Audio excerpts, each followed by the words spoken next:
and the position is defend rights. I have no problem doing that. And if I lost the election because I defended people's rights, then damn well, I lost for the right reasons. Do you think there were other reasons? Do you think that your leaders... Because there's always more reasons. There's no. It's like an accident investigation. There's always multiple factors in anything in what happens, right? But do you think your leader played a role? Of course, he played a role in the huge victory in 2015, and he played a role in the smaller victory in 2019. But I certainly did better with him than without him. So. When you say, can I just when you say that, when you say that he played a role in 2015 and he played a role in 2019, what do you mean by that? The leader always plays a bigger role than perhaps is what should be the case in the country. And the system is structured around having MPs that are elected and then figuring out how to advance the country. And we've turned it around to a very American-style Republican election, but that's not what's on the ballot. And that's what we need to be fixing in this country. How do we bring it back to having local representation, representatives be the priority for our regions? But do you think in this case, in this election, I mean, if people liked Justin Trudeau in 2015, maybe fewer people liked him this time around. Do you think that's what happened? Well, it happens. Like it's a lot easier to be the underdog in an election than it is to be the leader. Right? So, would a different thing happen to this person? I don't know, but I think he did very well considering what he was up against. Like we had 4 very good years. We accomplished a hell of a lot, and I'm proud of what we did. What do you think the feeling is in caucus? Do you think that there are people who are... We haven't met yet. Are you upset with Mr. Trudeau with the results? No. Mr. Bosio, sorry or not. Thank you. It's nice to see you. Are you planning to run again? Not for the moment. Okay. But I did keep my sign just in case. Likewise. How are you?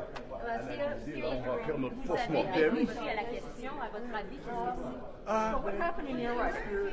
What do you think was the reason? Well, I don't think there was any single reason. I think it was just politics. Democracy, right? It's the way it works. Yeah, but when you won, you wouldn't have said it's just politics. You would have attributed it to something. This time you lost. Like, what were you hearing at the door? Once again, a very broad range of different issues. There was no real single issue that I can pinpoint to say it was this or that. I think it was just, let's face it, I came from a very conservative riding, and I think that had a lot to do with it. But were there... I think, for me, I'm just so grateful for having had the opportunity to serve in the first place. I wasn't supposed to win the first time around. I don't think I led the poll since the day after I won the last election. So I think it was just a case of we worked very hard. I'm very grateful to have had a team that was willing to sacrifice so much time and energy to help me on this journey, and I loved it. Absolutely loved it. It was an incredible experience to serve with a government that brought about so much positive change for so many people, especially in my riding, and especially in rural Canada. So I'm just very grateful. Well, did you hear anything at the door about SNC or blackface? Well, no. I mean, sure. Yeah, you heard different. Once again, there was so many different things that you heard at the door. You heard about, you heard about SNC, but you also heard about Ford. You heard about. I mean, there were so many. There was really a very broad range. Once again, I think it was just mostly just had to do with it. The riding that I'm with has been that I served had been a conservative riding for the most part since Confederation. So, having said that, then are you not going to run again because there's no point beating your head against a brick?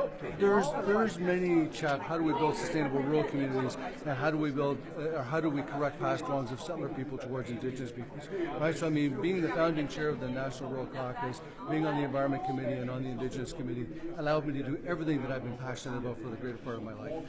So I've been very thankful. It was great having you here, and good luck. Yeah, thank you so much. That's still, buddy.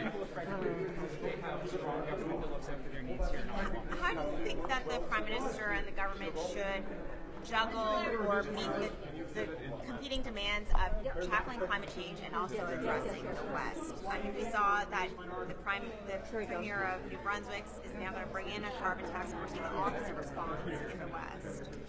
Well, look, my focus over the last 4 years has been on representing Fredericton and on being a strong voice for Atlantic Canada here in Ottawa, and I've had the pleasure of working in a few other roles and with our foreign minister and on the immigration file. I wouldn't be the right person to ask about how to deal with the West. I believe in our Prime Minister's ability and our government's ability to tackle these tough issues that we're facing in Canada right now. He will have my continued support. The government will have my continued support as they develop a strategy and a plan to deal with that. And what I will say to people in Atlantic Canada is they have a strong contingent of MPs on the government floor who will continue to be strong voices for their interests here in Ottawa. As we look out for our environmental needs, the demands to tackle climate change, to build an innovative economy that helps create jobs for people right across the country. They have strong voices on the government side from Atlantic Canada, and I know that people within government will and have the ability to address some of the concerns that we're seeing. What do you think happened to you? What do you Look, I'll take some more time to figure that out. Again, I'm here to be with my colleagues, to share with them my continued support for the government. I'll spend more time in Fredericton figuring out that local dynamic. But I'm really proud of my campaign. I'm proud of the volunteers. I'm thankful for the support I had from friends and family, not just during the campaign, but over my time in office there. And I'm thankful for Fredericton having given me the opportunity to represent them here in Ottawa. Mr. DeCourcy, the leaders were visiting your campaign quite a few times, so you must have realized that you were in trouble from the Greens for a while, no? Look, all the campaigns in Fredericton ran strong efforts. We knew it was going to be competitive.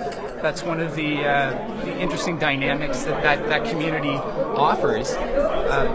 What we saw with our leader and the Prime Minister is not just him showing up at campaign time, but him showing up consistently over the course of 4 years to demonstrate how important the community of Fredericton, New Brunswick, and Atlantic Canada are to this government, and how our plan is helping people in that region. Right, but do you think are the Greens rooted in? Like, will you want to run again, or you figure the Greens are there for a while, or what? Oh, look, it's too early for me to make any decisions. I'm here because I support this government. I support my colleagues. I know that the agenda that they put forward is best for people in Fredericton, and people in Fredericton and New Brunswick need to know that they continue to have strong voices from Atlantic Canada on the government side of the floor. I say that at the same time congratulating Ms. Atwin. She ran a very credible campaign.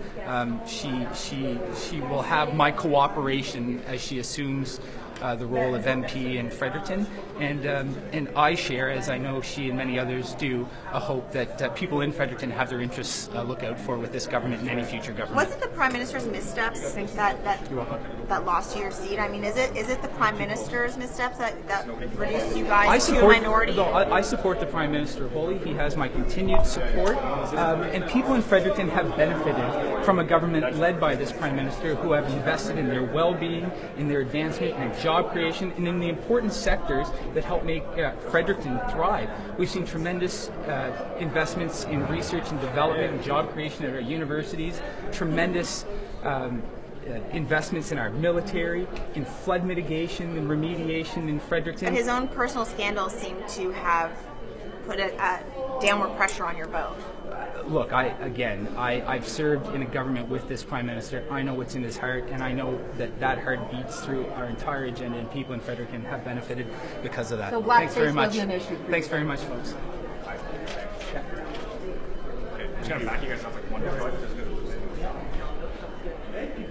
Les régions et les villes, c'est qu'on travaille en synergie, un a besoin de l'autre pour fonctionner. Mais là, c'est très montréalais comme parti. Vous le concédez quand même. Oui, c'est très montréalais comme parti, mais je peux vous dire qu'il y a des bons représentants des régions, puis on va continuer de travailler pour se préparer pour la prochaine élection. Justement, dans les régions, l'avez-vous vu venir, l'avez-vous senti? Je vous dirais, pas vraiment. On l'a pas vu. Puis quand je regarde au niveau des gens qui ont fait campagne, je regarde dans un comté comme le mien, j'ai été pratiquement la seule à faire campagne dans le comté. J'ai pas vu les autres candidats dans le comté.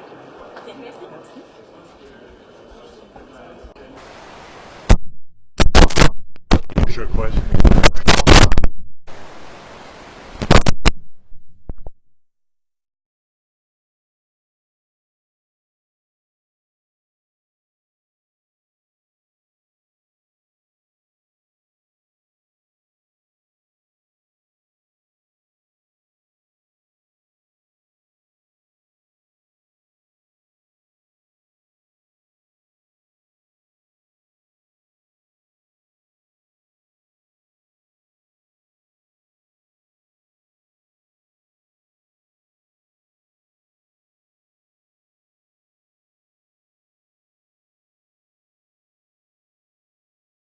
ministre qui s'occupait du Québec, mais le fait est que dans les 4 derniers mois, le Bloc a monté, a eu 32 sièges. Alors, on doit trouver une explication pour ça et s'assurer que on apprenne des leçons importantes. Vous l'avez pas venir, c'est ça que je voulais dire en anglais, s'il vous plaît? Ce que je vous ai dit, c'est qu'il y a 4 mois, je pense pas qu'on a vu ça venir. Monsieur Garneau, en anglais, s'il vous plaît. So is Bill 21 part of the problem? I would say to you that we need to analyze what happened. In Quebec, there's no question, I think 4 or 5 months ago, we didn't see the Bloc coming up, and there are lessons to be learned from that. And what the factors are that created that situation are things that we need to analyze so that we ensure that we are, let's say, more in tune with Quebecers the next time. Monsieur Garneau, est-ce que ça va changer la dynamique aux communes d'avoir le Bloc québécois 32 sièges? Ça va changer la dynamique pour vous, pour les députés libéraux du Québec? Moi, j'étais fier du fait que les 40 députés qui étaient là, dans les derniers 4 ans, se sont occupés du Québec. Oui. Mais la réalité, c'est que 32 membres du Bloc ont été élus. Alors, il y a une leçon à prendre là. Et je pense que c'est une leçon importante parce que certainement, la prochaine fois, on va faire mieux. Alors, je ne peux pas prédire ce qu'on va faire, mais on va certainement faire quelque chose. But your leader said that he was against Bill 21, that it was discriminatory. Did that have blowback for Liberals in Quebec? It's one of the things that I think we will analyze to find out how much of an effect it had, and other things as well. Minister, what should the party have done differently either in Quebec or one of the... Well, that's what we're going to analyze and take lessons from. And what do you think of those lessons? Well, I'm not the person who has all the answers. We need to listen to each other and to find out what it is that we need to do better next time, what we missed this time, and that's what we're going to do. What were people telling you at the door? What were people telling you at the door?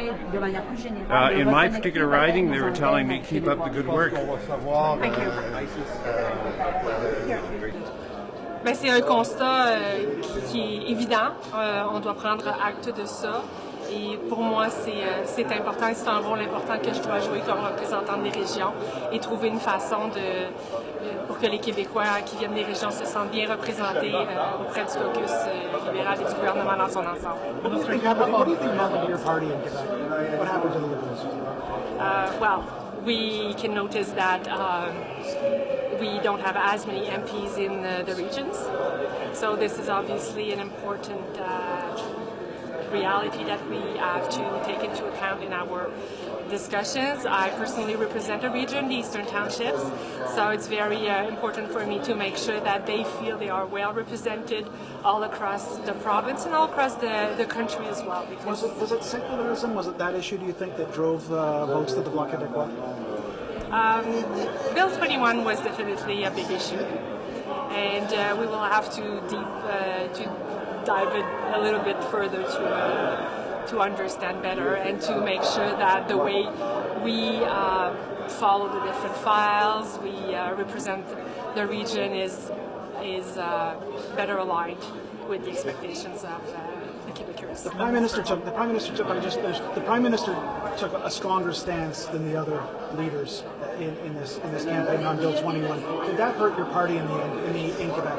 This is something that we've heard a lot about, and we'll see. I mean, we still have to have discussions between us to understand it better.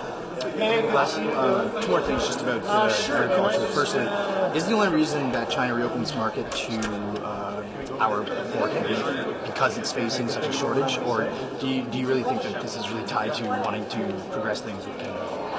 I think both, actually, because they are really facing a serious issue with the African swine fever, that's for sure. But in the same time, they know that our Canadian production, pork and beef, is very high quality, that we have a strong export system, and that we have taken the measures to make sure that it was strengthened.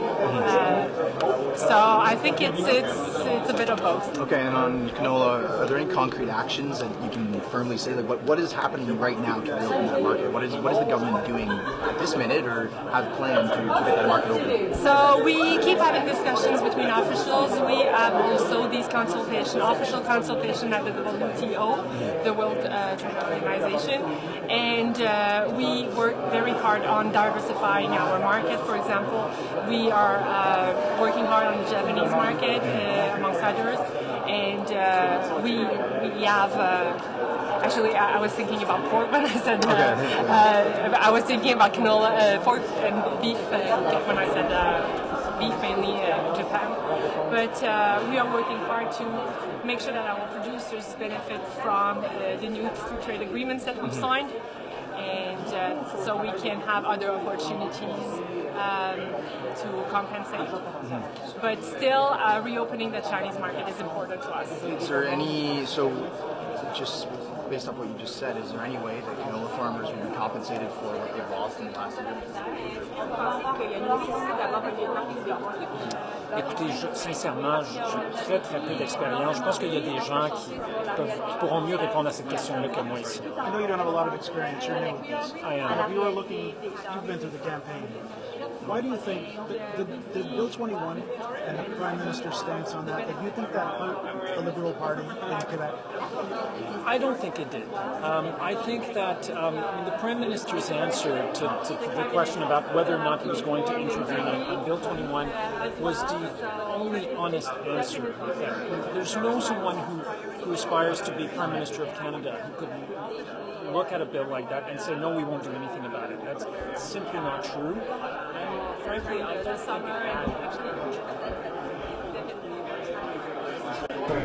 views that from folks in those two provinces and say half of Quebec roughly that are antithetical to the things that the party ran on or stands for. Help with the results of the election, bringing members from Alberta or Saskatchewan. Excuse me, I just said. But the real thing, the important thing, is the substance of what the government does. So the structural issues will be dealt with, I'm sure, but the real thing is how you deal with the substance. Just a second, I'll be right back. Coming, guys. Your colleague can hear. Okay, on va que tout le monde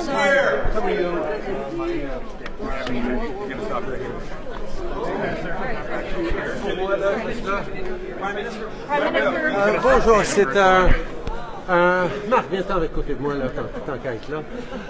C'est un grand plaisir d'être de retour ici aujourd'hui pour voir des amis, Today to peu de l'expérience qu'on a partagée depuis plusieurs mois, des conversations qu'on a eues avec les Canadiens, et pour parler ensemble des prochaines étapes. Évidemment, on est beaucoup à continuer ici à la Chambre des communes. Il y a des amis qui ne seront pas là, mais qui vont continuer d'être impliqués de leur façon. Puis c'est un moment vraiment pour se rassembler à ce niveau-là. This is a moment to gather amongst friends to reflect on the experiences we had over the past few months, connecting with Canadians, hearing directly from Canadians, and understanding what Canadians told us about the need to work hard every day and work together to respond to their concerns. At the same time, there's a number of us who will be continuing here in the House of Commons and some who will not, and who will be reflecting on how they can continue to be engaged and choose to build this great country every day with different choices that Prime they make. Minister,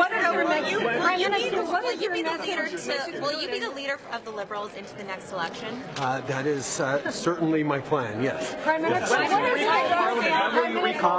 as you know, I will be meeting with a range of all the opposition leaders next week, and that will be part of the conversations that we'll have around what they, when they think we should be returning and what kind of work we're going to be able to do Prime together. Minister, Western alienation sentiment. That continues to be a significant issue that we're talking about, that I've been reaching out to premiers, to mayors, to business leaders, to colleagues and former colleagues on. There's a lot of work to do to make sure that we're governing for the entire country. Prime Minister. Écoute, ça fait partie des réflexions qu'on est en train d'avoir. Comme vous savez, on est en train de prendre un moment de réflexion pour bien entendre ce que les Canadiens nous ont envoyé comme message, mais aussi pour s'assurer qu'on puisse avancer de la bonne façon, de façon à vraiment connecter avec les gens, de répondre aux choix des gens qui ont choisi différents partis pour les représenter ici à la Chambre des communes. Et c'est une responsabilité que je prends très au sérieux. On n'a pas pris de décision précise encore, mais vous allez tout savoir évidemment le 20 novembre. Do you agree with Mr. Emmanuel Macron's assessment today in The Economist that NATO is brain dead? I think NATO continues to hold an extremely important role in not just the North Atlantic, but in the world as a group of countries who come together that share values, that share a commitment to shared security. And quite frankly, the fact that Canada has been able to show significant leadership, both in Baghdad leading the training mission in Iraq and on the eastern front of NATO in Latvia, as examples of where NATO still very much has an important role to play. What is your message to defeated MPs? Is there anything you could have done differently? I think the first message is a message of gratitude. They stepped up to an extraordinary degree over the past 4 years, and what we were able to accomplish as a team for Canadians was significant, and they will be a part of that forever in terms of the big things we were able to do. But obviously there's a lot more to do, and there's a lot more work to be done for Canadians, both within Parliament and without Parliament. Merci beaucoup tout le monde. When will you recall the House? All right, Justin Trudeau speaking at the beginning of this gathering of Liberals, some who recaptured their seats, some who won the seats for the first time, and some who lost their seats. Speaking of which, I see the former Public Safety Minister Ralph Goodale. I think he's returning to speak with reporters here, so let's listen in. He was one of those MPs, Liberal MPs, who survived election after election out in Saskatchewan, but the slate's been wiped clean out in Saskatchewan and Alberta, and let's see what he has to say. Examining every procedural or structural option for dealing with the fact that the result of the election did not give him members from those two provinces. There are various techniques that can be followed to deal with the structural issue. But as I said before, the more critical thing is the substantive issue of understanding clearly and deeply what the issues were and are that are of deepest concerns to Western Canadians, and make sure that those issues are addressed in a conscientious way that builds Canadian unity. Do you know to play a role? What are you hearing at the door? I mean, you're a veteran politician. You've been through many campaigns. It was a shock for many that you lost. What's the reason? What did you hear at the door? Well, it will take some time to sort through all of that detail. But people were obviously concerned about economic uncertainty. That is the issue that was raising the anxiety level across Western Canada, and it will be very important for the government to provide the necessary reassurance with respect to economic security and growth and prosperity in the future, that Western Canadians can enjoy and celebrate just like everybody else across the country. And how does the Prime Minister provide that reassurance when he doesn't have any representation? He's already reaching out in very personal ways to a broad cross-section of Western Canadians. There's a very privileged cross-section of Western Canadians who sit in the House of Commons. But beyond those few, there are thousands of Western Canadians that want to be heard and treated in an inclusive and respectful way.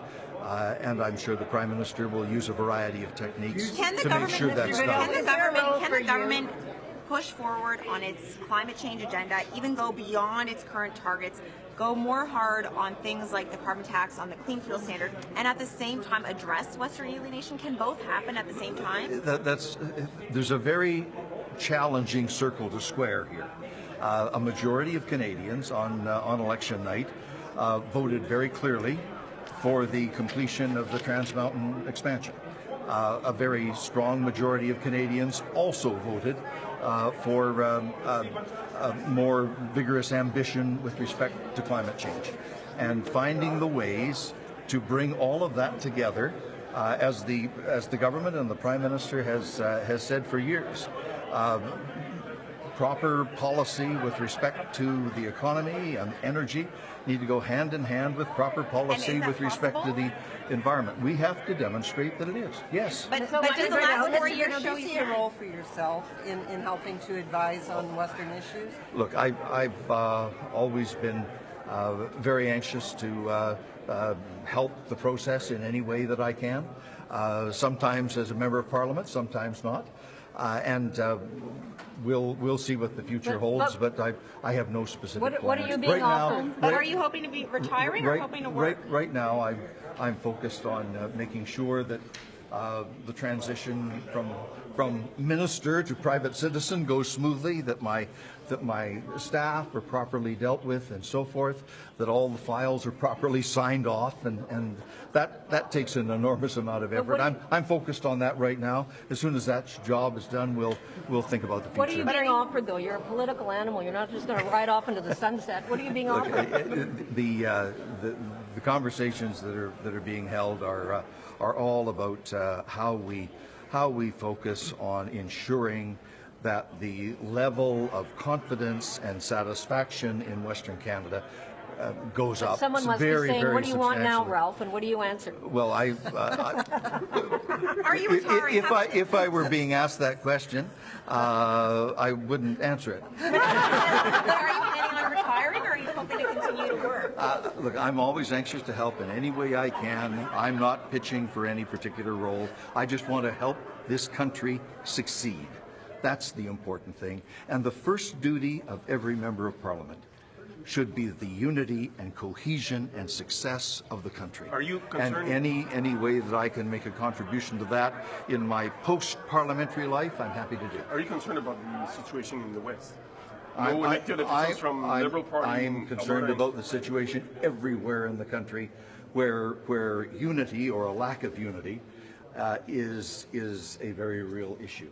And in Western Canada at the moment, there are very substantial challenges that need to be met, and that will need to preoccupy the government. Good. Thank you. Thank you. All right, Peter Van Dusen listening to Ralph Goodale, a longtime public safety minister, longtime cabinet minister who went down to defeat on election night, talking about the very real challenges for the government in dealing with Western alienation and unity issues that have been well documented.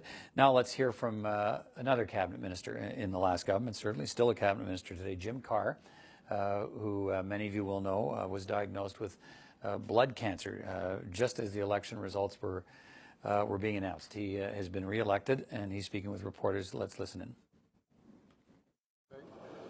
I feel so well treated, not only by the nurses and the doctors, but all the goodwill that I'm feeling. And I'm feeling the goodwill because people are hopeful. They're hopeful that our political debate can become more civil. They want our politicians to be healthy, with a large H and a small h. And I'm just, in my life now, going through a moment where I think it's bringing out that yearning for unity and for civility in politics. And I'm just very glad to be back with my colleagues, many of whom I haven't seen in many months. But would you feel I feel well. to be in cabinet? I feel well. Okay. And you're one of the most senior Liberals from the West who's still in government. What role do you hope to play in the government?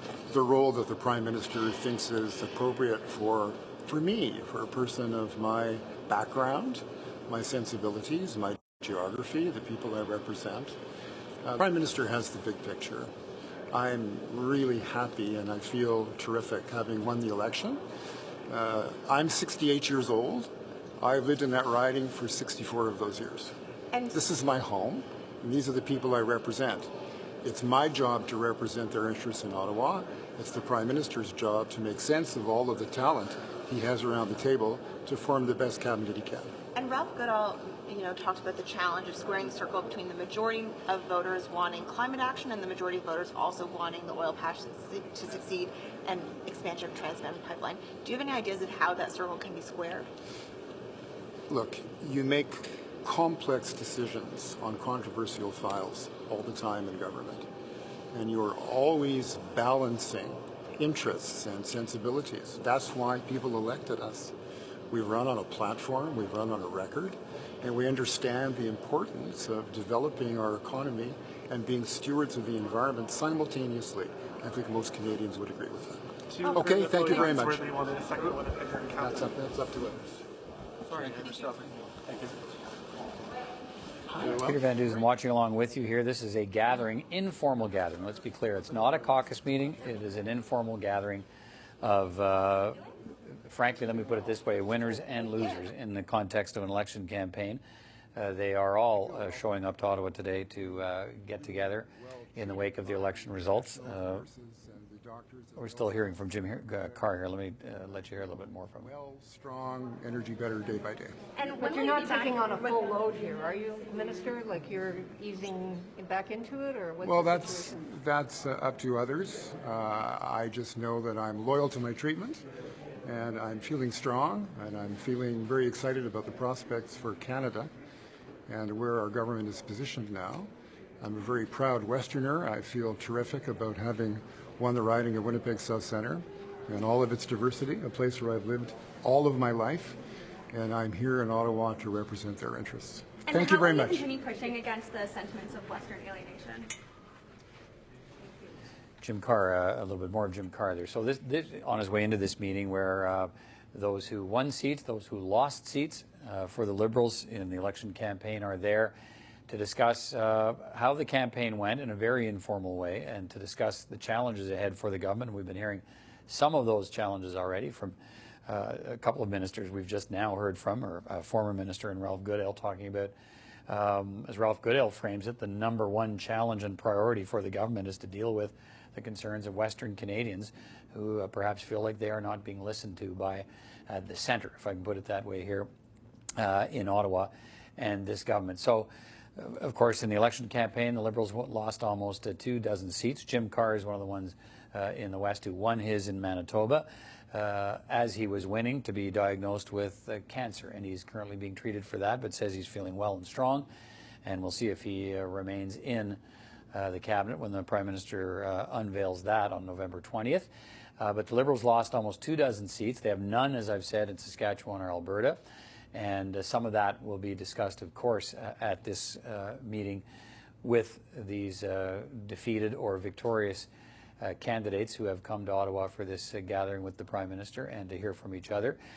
Prime Minister is likely to hear, I expect, from the room the need to go positive again after a negative election campaign with attacks on provincial premiers, and to do a better job of communicating with caucus members. That we were hearing leading into the election was a sore point, that some caucus members felt like they did not have the ear of the Prime Minister through the people around him, and that is not an uncommon concern raised by members of Parliament when they're trying to get the ear of the Prime Minister. But the most successful of Prime Ministers always find a way to make sure caucus members feel like they are being heard and they have some way of getting to the Prime Minister's office and feel like their concerns are being listened to by those at the top of government. So let's let you hear from a few more of those. We heard the Prime Minister on his way in. Let's hear from a Fredericton candidate who was the Member of Parliament for Fredericton, Matt DeCourcy. He lost that seat to a Green candidate, and he spoke with reporters just a few moments ago. Let's listen in. How do you think that the Prime Minister and the government should juggle or meet the competing demands of tackling climate change and also addressing the West? I mean, we saw that the Premier of New Brunswick is now going to bring in a carbon tax, and we're seeing the opposite response in the West. Well, look, my focus over the last 4 years has been on representing Fredericton and on being a strong voice for Atlantic Canada here in Ottawa, and I've had the pleasure of working in a few other roles and with our Foreign Minister and on the immigration file. I wouldn't be the right person to ask about how to deal with the West. I believe in our Prime Minister's ability and our government's ability to tackle these tough issues that we're facing in Canada right now. He will have my continued support. The government will have my continued support as they develop a strategy and a plan to deal with that. And what I will say to people in Atlantic Canada is they have a strong contingent of MPs on the government floor who will continue to be strong voices for their interests here in Ottawa.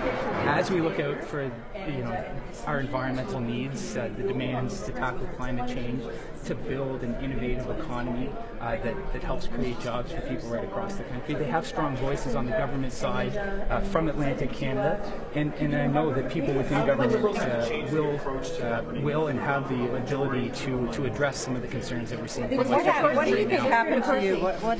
Look, I'll take some more time to figure that out. Again, I'm here to be with my colleagues, to share with them my continued support for the government. I'll spend more time in Fredericton figuring out that local dynamic, but I'm really proud of my campaign. I'm proud of the volunteers. I'm thankful for the support I had from friends and family, not just during the campaign, but over my time in office there. And I'm thankful for Fredericton having given me the opportunity to represent them here in Ottawa. Mr. DeCourcy, the leaders were visiting your campaign quite a few times, so you must have realized that you were in trouble from the Greens for a while, no? Look, all the campaigns in Fredericton ran strong efforts. We knew it was going to be competitive. That's one of the interesting dynamics that community offers. What we saw with our leader and the Prime Minister is not just him showing up at campaign time, but him showing up consistently over the course of 4 years to demonstrate how important the community of Fredericton, New Brunswick, and Atlantic Canada are to this government, and how our plan is helping people in that region. Right, but do you think are the Greens rooted in? Like, will you want to run again, or you figure the Greens are there for a while, or what? Oh, look, it's too early for me to make any decisions. I'm here because I support this government. I support my colleagues. I know that the agenda that they put forward is best for people in Fredericton, and people in Fredericton and New Brunswick need to know that they continue to have strong voices from Atlantic Canada on the government side of the floor. I say that at the same time congratulating Ms. Atwin. She ran a very credible campaign. She will have my cooperation as she assumes the role of MP in Fredericton, and I share, as I know she and many others do, a hope that people in Fredericton have their interests look out for with this government and any future government. Was it the Prime Minister's missteps that lost you your seat? I mean, is it the Prime Minister's missteps that reduced you guys to a minority? I support the Prime Minister wholly. He has my continued support, and people in Fredericton have benefited from a government led by this Prime Minister who have invested in their well-being, in their advancement, in job creation, and in the important sectors that help make Fredericton thrive. We've seen tremendous investments in research and development and job creation at our universities, tremendous investments in our military, in flood mitigation and remediation in Fredericton. But his own personal scandals seem to have put a downward pressure on your vote. Look, I've served in a government with this Prime Minister. I know what's in his heart, and I know that heart beats through our entire agenda, and people in Fredericton have benefited because of that. So Thanks very much. An issue Thanks very much, folks. All right, that was Fredericton Liberal candidate, former MP, Matt DeCourcy, talking about his view of where the party needs to go next and some of the challenges facing the party and the Prime Minister, having lost his seat in Fredericton. Now let's go to a Cabinet Minister, Minister of Agriculture, Marie-Claude Bibeau from the province of Quebec. She's been speaking with reporters about what she thinks the challenges are facing the party in Quebec and what happened in the campaign there. Let's listen in. When do you think pork and beef exports will reach the point that they were last year now that they've restarted again?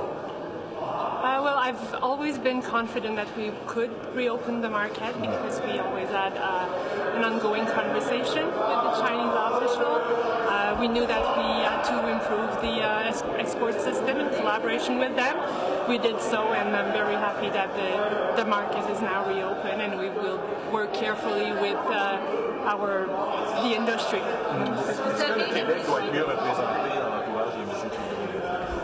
Ben, le Québec était déjà bien représenté, mais c'est sûr qu'il y a toute une discussion qu'on va avoir aujourd'hui autour de ça. Et je peux vous assurer que l'équipe qui est là de retour et les nouveaux Québécois aussi qui sont maintenant au Parlement, on va travailler de concert. Est-ce que ça parle du lieutenant québécois? C'est quelque chose qui nous est demandé souvent. Mais je peux vous assurer que déjà, on avait et des ministres et présidents de caucus qui étaient très, très impliqués. Mais c'est certainement une option à considérer sérieusement. Vous, personnellement, vous y croyez? Difficile de vous donner personnellement s'il y a un plus ou un moins, mais c'est quelque chose qui est demandé. Ça, je peux vous dire que oui, c'est demandé. Vous dites qu'il y avait déjà beaucoup de Québécois autour du premier ministre, mais ça n'a quand même pas empêché le Bloc de faire une remontée. Qu'est-ce qu'il faudrait avoir comme réflexion, étant donné le contexte? Bien, on a justement cette réflexion qu'on a chacun de notre côté et qu'aujourd'hui, on a une première occasion de la partager. C'est sûr qu'il y a différentes options qui sont sur la table, qu'on va évaluer pour faire en sorte que les Québécois se sentent encore mieux représentés. C'est quelque chose qui me tient vraiment à cœur. Je représente une région, les cantons de l'Est, donc pour moi, c'est d'autant plus important. Le message est fort. On est pas nombreux à représenter les régions, donc c'est un message qu'on entend et il faut trouver une façon de rassurer les Québécois des régions. Certaines craintes justement par rapport à ça, parce qu'il y avait eu des pertes quand même dans les régions. C'est un parti qui est un peu plus montréalais. Est-ce que ça vous effraie qu'il y ait moins de place aux préoccupations de... Bien, c'est un constat qui est évident. On doit prendre acte de ça. Et pour moi, c'est important, c'est un rôle important que je dois jouer comme représentante des régions et trouver une façon pour que les Québécois qui viennent des régions se sentent bien représentés auprès du caucus libéral et du gouvernement dans son ensemble. What do you think happened to your party in Quebec? What happened to the Liberals? Well, we can notice that we don't have as many MPs in the regions. So this is obviously an important reality that we have to take into account in our discussions. I personally represent a region, the Eastern Townships, so it's very important for me to make sure that they feel they are well represented all across the province and all across the country as well. Was it secularism? Was it that issue, do you think, that drove votes to the Bloc Québécois? Bill 21 was definitely a big issue, and we will have to dive a little bit further to understand better and to make sure that the way we follow the different files, we represent the region is better aligned with the expectations of the Quebecers. The Prime Minister took a stronger stance than the other leaders in this campaign on Bill 21. Did that hurt your party in Quebec? This is something that we've heard a lot about, and we'll see. I mean, we still have to have discussions between us to understand it better. Two more things just about agriculture. Firstly, is the only reason that China reopened its market to our market because it's facing such a shortage, or do you really think that this is really tied to wanting to progress things with Canada? I think both, actually, because they are really facing a serious issue with the African swine fever, that's for sure. But in the same time, they know that our Canadian production, pork and beef, is very high quality, that we have a strong export system, and that we have taken the measures to make sure that it was strengthened. So I think it's a bit of both. Okay, and on canola, are there any concrete actions that you can firmly say? Like, what is happening right now to reopen that market? What is the government doing at this minute, or have planned to get that market open? So we keep having discussions between officials. We have also these official consultation at the WTO, the World Trade Organization, and we work very hard on diversifying our market. For example, we are working hard on the Japanese market, amongst others, and we have. Actually, I was thinking about pork when I said I was thinking about canola, pork and beef when I said beef, mainly Japan. But we are working hard to make sure that our producers benefit from the new free trade agreements that we've signed, and so we can have other opportunities to compensate. But still, reopening the Chinese market is important to us.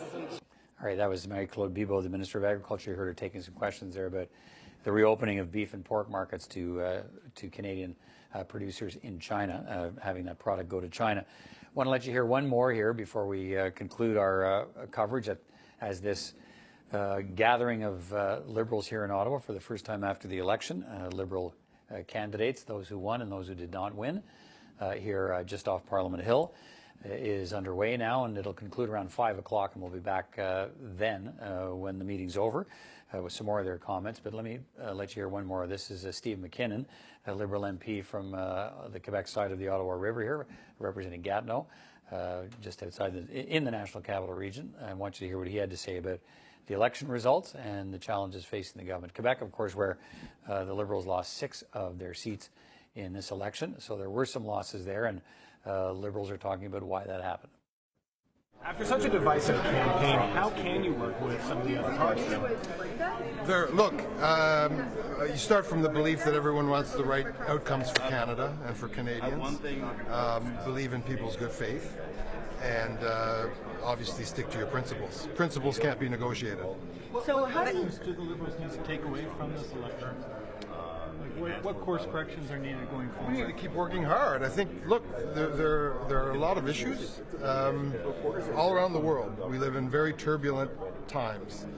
And in Western democracies, I think it's incumbent on governments to try and unify as much as possible, and that's what we're going to continue to seek to do, I'm sure. Andrew Scheer is calling on the Prime Minister to recall the House immediately, essentially. He says he's taking way too long to sort this out. Why is this taking so long? I think the Prime Minister's judgment on that is the judgment that we're all going to follow and we look forward to. But why do you need so long to return to the House when you need to get the confidence of the House to actually form a government? Again, there are a lot of big issues that await us.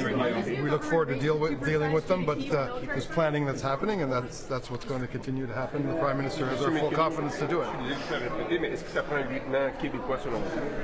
Nous, le Premier ministre, évidemment, va faire ses choix, et on a beaucoup confiance en M. Trudeau pour faire les choix que c'est. Les bons choix, oui. Absolument. How do you sort of square the circle of trying to reach out to folks in Alberta and Saskatchewan with great sensitivity? And also Quebec, who didn't vote for the Liberals, but for reasons that seem to be antithetical to whatever you ran on.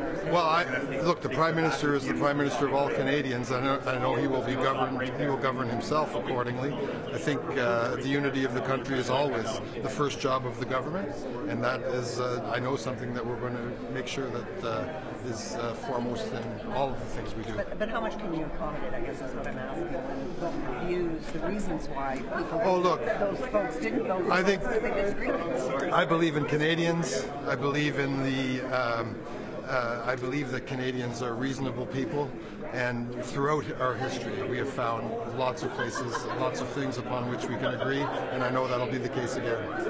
Are you expecting a seat in cabinet? I expect that the Prime Minister will make very good choices.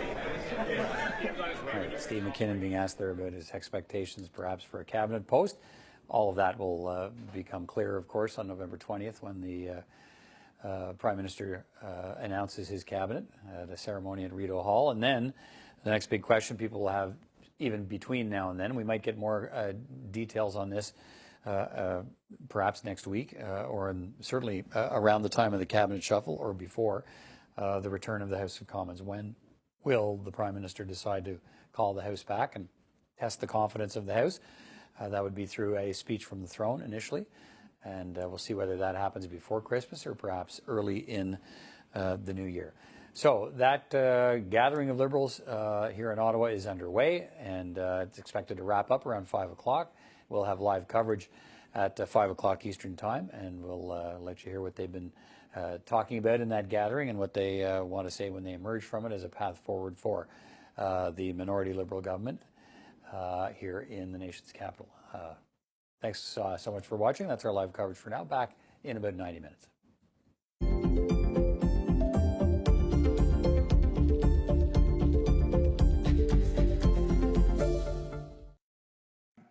And then, but I don't want to end my submissions without saying that reasonable suspicion comes from the reality of dial-a-dope trafficking and what the police know about it. The case law that we have cited shows there are hundreds of cases of this technique. The police are aware of that.